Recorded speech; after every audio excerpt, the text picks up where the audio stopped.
India എന്തുകൊണ്ടാണ് യുദ്ധവിമാനങ്ങൾ കൂടുതലായി വ്യോമസേനയിൽ ഉൾപ്പെടുത്താത്തത്? നമുക്കൊന്ന് നോക്കാം.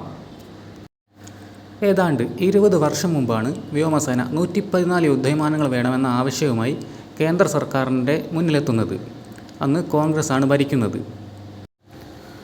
എന്നാൽ ഈ ഡീൽ നടന്നാൽ വല്ല അഴിമതിയും നടക്കുമോ എന്ന് ഭയന്ന AK ആൻ്റണി ആ ഫയൽ അവിടെ മടക്കി വെക്കുകയാണ് ചെയ്തത്.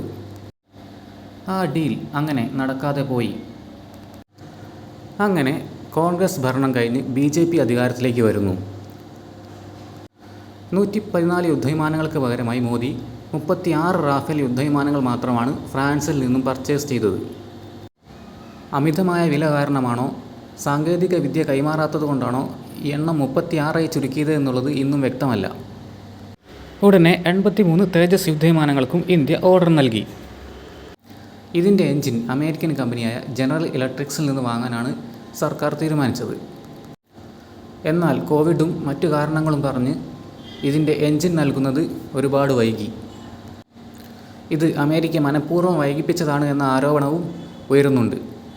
ഇതിനു പിന്നിൽ ഒന്നെങ്കിൽ അമേരിക്കൻ സർക്കാർ ആയിരിക്കാം, അല്ലെങ്കിൽ അമേരിക്കയിലെ ഡീപ്പ് സ്റ്റേറ്റ് ആയിരിക്കാം. ഇന്ത്യയുടെ 5ാം തലമുറ യുദ്ധവിമാന പദ്ധതിയായ AMCAക്ക് 15,000 കോടി രൂപ ഈയിടെ അനുവദിച്ചു. എന്നാൽ ഇത് 2035 ശേഷം മാത്രമേ സേനയുടെ ഭാഗമാക്കാൻ കഴിയുകയുള്ളൂ. റഷ്യ അവരുടെ 5ാം തലമുറ യുദ്ധവിമാനമായ സുഖോയ് 57 വളരെ വില കുറച്ച് ഇന്ത്യക്ക് നൽകാമെന്ന് വാഗ്ദാനം ചെയ്തിട്ടുണ്ട്. സോയ്സ് കോഡ് ഉൾപ്പെടെയാണ് അവർ നൽകുക. അതുകൊണ്ട് തന്നെ ഇന്ത്യക്ക് ബ്രഹ്മോസ് മിസൈൽ ഇതിൽ ഫിറ്റ് ചെയ്യാൻ കഴിയും. കൂടാതെ ഹൈപ്പർസോണിക് മിസൈൽ ഫിറ്റ് ചെയ്യാൻ കഴിയുന്ന ലോകത്തിലെ ഏക യുദ്ധവിമാനമാണ് സുഖോയ് 57.